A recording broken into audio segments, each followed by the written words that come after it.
नागपूर शहरामध्ये भिवडी परिसरामध्ये वैभवनगर, टेलिफोननगर, योगेश्वरनगर, चित्रेश्वर म्हणजे पर्यंत पावसाचं पाणी ज्या नगरात गेलं नसेल ते या भिवडी रमणा मारुती परिसरामध्ये संपूर्ण पाणी गेलं. आणि विकासाच्या नावावर जे सिमेंट रोडचं काम चालू आहे त्या सिमेंट रोड प्रॉपर नियोजन शून्य काम या सिमेंट रोडचं आहे. आणि अशामुळे नियोजन कुठलंही नसल्यामुळे म्हणजे लाईन जर रोड जर बनवायची आहे तर त्याच्यामध्ये प्रॉपर कुठलंही नियोजन नाही.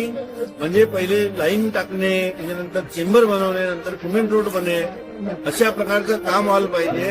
अशा प्रकारचं नियोजन शून्य काम आहे. त्याच्यामुळे संपूर्ण रमणा मारुती भिवरी परिसरात लोकांच्या घराघरामध्ये पाणी शिरलेलं आहे. आणि मुख्यतः नरसाळा जो रोड आहे टेलिफोन नगर चौकापासून याचा मागील 1 वर्षापासून काम स्थगित आहे.